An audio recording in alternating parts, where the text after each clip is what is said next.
अधिकतर लोग सुबह शाम पूजा पाठ करते हैं, मंदिर जाते हैं, भजन संकीर्तन में भाग लेते हैं, लेकिन फिर भी उनके मन को शांति नहीं मिलती। ऐसा क्यों होता है? इस विषय में एक प्राचीन कथा प्रचलित है जो यह स्पष्ट करती है कि पूजा के बावजूद भी मन अशांत क्यों रह जाता है। प्राचीन समय की बात है। एक गांव में एक महिला रहती थी। वह बहुत धार्मिक थी। प्रतिदिन सुबह सायं पूजा पाठ करती थी। घर में मंदिर बनवाया था जिसमें नियमित दीपक जलाती, भगवान की आरती करती और भजन गाती। गांव में जब भी कोई संत या साधु आते, वह उनका आदर सत्कार करती, उन्हें भोजन कराती, यथाशक्ति दान पुण्य भी करती। फिर भी उसका मन हमेशा बेचैन और अशांत रहता। उसे लगता कि जीवन में कुछ कमी है, कोई अधूरापन है। उसने कई बार भगवान से प्रार्थना की कि उसे सच्चा सुख और शांति मिले, परंतु उसका मन स्थिर न हो सका। एक दिन गांव में एक प्रसिद्ध संत पधारे। संत बहुत विद्वान थे। वे गांव-गांव घूमकर उपदेश देते थे और घर घर जाकर भिक्षा मांगते थे।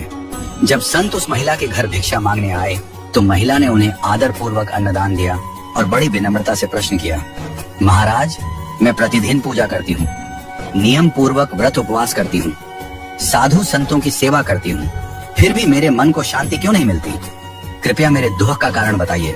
संत मुस्कुराए और बोले, मैं तुम्हारे प्रश्न का उत्तर कल दूंगा। अगले दिन महिला ने सोचा कि संत कोई विशेष उत्तर देंगे, इसलिए उसने उनके स्वागत हेतु स्वादिष्ट खीर बनाई। जैसे ही संत उसके द्वार पर पहुंचे और आवाज लगाई, वह खीर लेकर बाहर निकली। संत ने अपना कमंडल आगे बढ़ाया और कहा, इसमें खीर डाल दो। महिला खीर डालने ही वाली थी कि अचानक उसकी दृष्टि कमंडल के अंदर पड़ी। वह चौंक गई। कमंडल अंदर से गंदा था, उसमें कचरा भरा हुआ था। उसने तुरंत कहा, महाराज, आपका कमंडल तो गंदा है, इसमें खीर डालूंगी तो यह खराब हो जाएगी। कृपया मुझे कमंडल दीजिए, मैं इसे धोकर साफ कर देती हूँ। संत ने मुस्कुराकर कहा, तो तुम यह कहना चाहती हो कि जब तक पात्र शुद्ध न हो तब तक उसमें अमृत खीर डालना उचित नहीं? महिला ने उत्तर दिया, हाँ महाराज, ऐसा करने से अमृत भी अपवित्र हो जाएगा। तब संत ने गंभीर होकर कहा, ठीक यही बात मैं तुम्हें बताना चाहता था। तुम्हारा मन ही वह कमंडल है।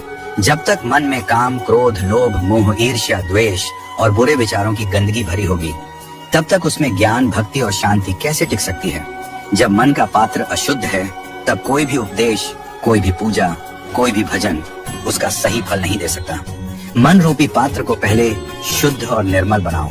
जब मन शुद्ध होगा तभी उसमें भगवत भाव और आनंद स्थिर हो सकेंगे। महिला की आंखें भर आईं। उसने पहली बार समझा कि केवल बाहरी पूजा करना पर्याप्त नहीं, भीतर का मंदिर भी पवित्र होना चाहिए। केवल पूजा पाठ और कर्मकांड से मन को शांति नहीं मिलती। जब तक मन क्रोध, लोभ, मोह और बुरे विचारों से भरा होगा, तब तक किसी भी अच्छे विचार का प्रभाव उसमें स्थायी नहीं हो सकता। जैसे गंदे बर्तन में शुद्ध दूध नहीं रखा जा सकता, वैसे ही अशुद्ध मन में ईश्वर की अनुभूति नहीं हो सकती। इसलिए मन को पहले शांत, पवित्र और निर्मल बनाना चाहिए। यही सच्चे सुख, आनंद और शांति की कुंजी है।